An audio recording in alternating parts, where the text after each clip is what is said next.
신율의 뉴스 정면 승부 4부 순서 시작합니다. 제가 늘 드리는 말씀이지만 유튜브 들어가셔서 YTN 라디오 구독해 주시고요. 신율의 뉴스 정면 승부 좋아요와 댓글 부탁드리겠습니다.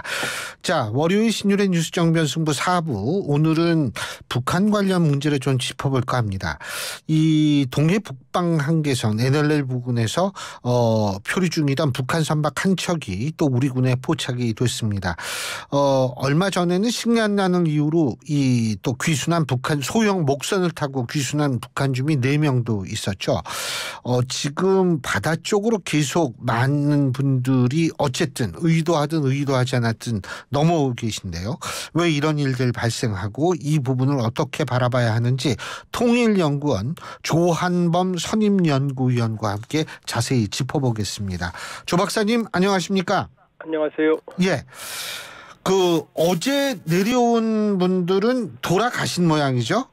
예, 이미 그러니까 상황을 보면 표류 중인 북한 선박, 소형 선박을 우리 군이 발견을 했고, 예.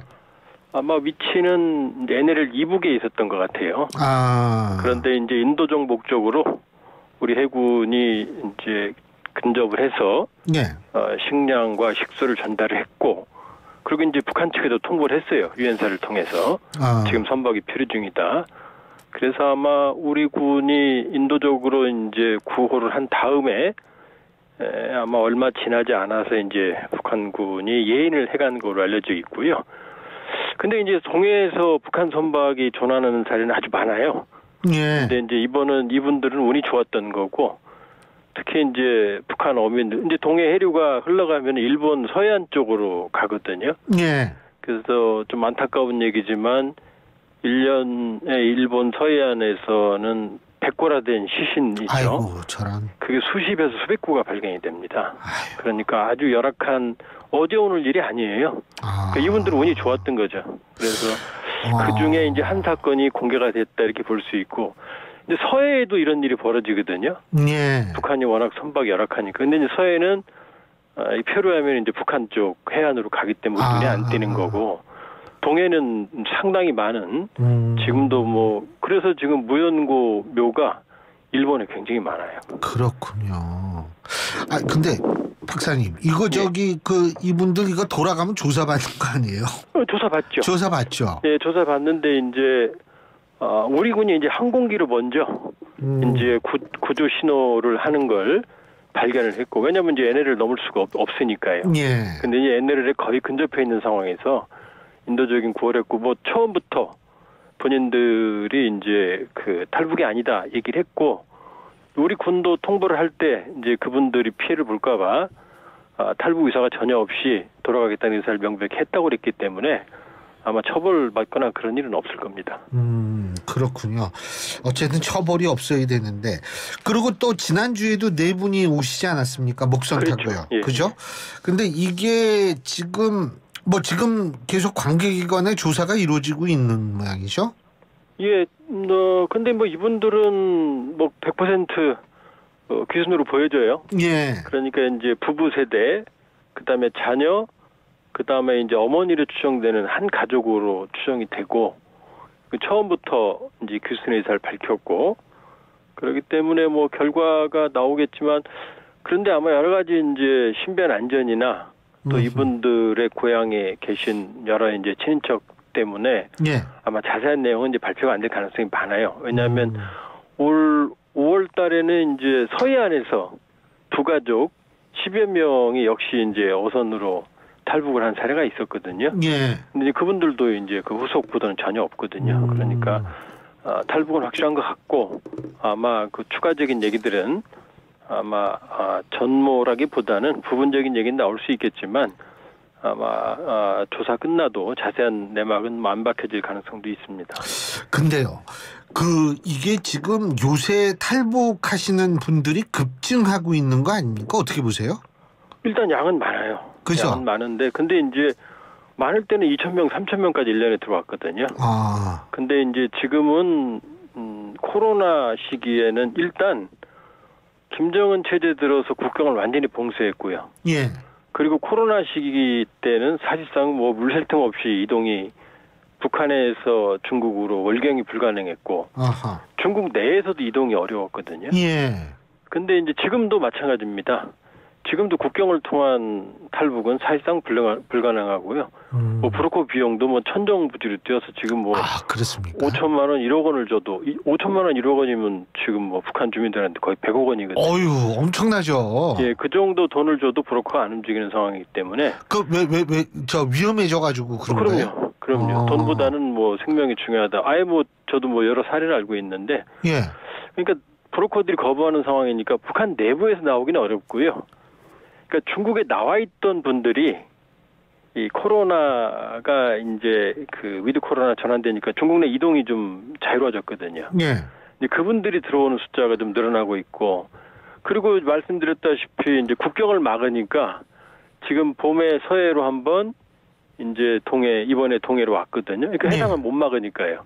그러니까 이제 육상으로 못 오니까 좀 두고 봐야겠습니다만은 이 가족 단위 탈북은 개인 탈북보다 어렵고 또 이 선박을 이용한 해상 탈북은 육상 탈북보다 더 어렵거든요. 근데 이게 5월에 이어서 10월에 2건이나 발생했다는 거는 상당히 이례적인 거거든요. 예. 그러니까 좀 향후 육상을 막았기 때문에 해상 탈북이 더 증가할 가능성도 지금 배제할 수는 없네요. 아니, 그리고 더군다나 북한 식량 사정이 요새 부쩍 나빠졌다는 뉴스 제가 얼마 전에 본 것 같거든요.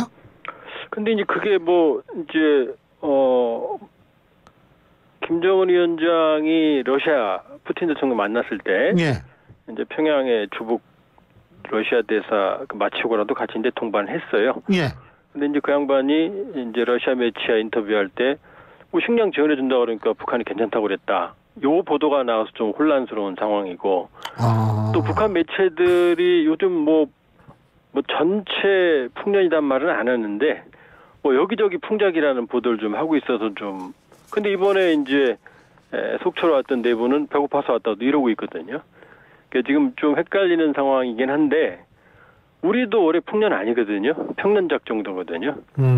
그러니까 북한이 뭐 풍작이라고 해봐야 평년작일 거고 그러면 한 100만 톤 정도 부족하다는 얘기인데 그러면 뭐 만성적인 식량난은 해소가 안 되는 거고 아사자는 또 계속 발생하거든요. 그러니까 식량 사정은 확실히 나쁜 건 맞다. 이렇게 볼 수 있죠. 그러면은 아무래도 북한 주민들이 탈북하시는 분들 숫자가 늘어날 수밖에 없지 않느냐 이런 생각을 하는 게 당연한 거 아닙니까? 그러니까 이제 풀 요인, 외부에서 끌어당기는 요인보다 푸시 요인, 안에서 압박 요인이 그 요인이 더 커요. 이제 개인이 탈북하는 경우에는 주로 이제 정치적 목적이나 아니면 뭐 사고에 연루됐거나 이런 경우인데 지금 봄에 두 가족 10여 명 이번에 10월 속초 가족인데 가족 단위가 온다는 얘기는 정말 목숨을 걸고 미래를 향해 온 거거든요. 그렇겠죠. 이 얘기는 내부에서 북한 김정은 체제에 더 이상 희망이 없다라는 판단을 내린 거거든요. 그러니까 이 어선 탈북, 가족 탈북은 정치적 목적이 아니라 정말로 가망이 없다라는 판단 하에 미래 세대를 위해서 오는 경우가 많기 때문에 지금 내부적인 압박 요인 상당히 크다 이렇게 봐야 되고요. 좀 뭐 추이는 봐야 되겠지만 이 해상 탈북이 좀 더 이어진다 그러면은 김정은 체제 내구력에 상당히 문제가 있다 이렇게 봐도 무방할 가능성이 있어요. 그리고 또 한 가지가 이제 그 중국 지역에 있었던 우리 탈북하신 분들이요. 지금 강제 북송이 계속 이루어지고 있잖아요. 지난번에 몇천 명 단위로 보내지 않았나요, 북한에? 근데 그 보도는 우리가 숫자를 알 수가 없어요. 아, 그래요? 뭐 저 북한이나 중국 당국이 알려주지 않는 알 수가 없고요. 지금 한 10만 정도의 노동자가 중국에 있고 그중에 일부가 탈북을 시도해서 안 잡힌 분들이 있고 다행히 일부는 중국 당국에게 불법 체류자로 잡힌 분들이 있고 또 일부 정치적으로 민감한 사람들은 북한이 직접 체포해서 중국 베이징에 있는 중국 대사관 굉장히 크거든요. 거기 수백 명 정도 수용할 수 있거든요. 여기에 구금되어 있는 이런 상황인데 그러니까 노동자 귀국, 그다음에 중국이 구금하고 있던 분들 강제 북송, 그다음에 이제 북한 당국이 그 억류하고 있던 분들 강제 북송, 여기 섞여 있어요. 그러니까 그 숫자는 알 수가 없는데 확실한 건 상당수의 탈북을 시도했던 분들, 중국 당국이나 북한이 역류하고 있던 북한 대사관 역류하고 있던 분들이 강제 북송된 건 틀림이 없는 것 같습니다. 근데 이 중국이 이렇게 강제 북송하는 이유가 북러 관계의 밀착과도 관계되어 있는 거 아니에요? 원래 중국 입장에서는 이 탈북민들을 정치적 난민으로 인정한 적이 없어요. 네. 그러니까 중국 입장에서는 불법 체류자거든요. 예. 우리도 불법 체류자 추방하거든요. 예. 그러니까 그런 형식을 빌어서 북한에게 그동안 추방을 해왔는데, 예.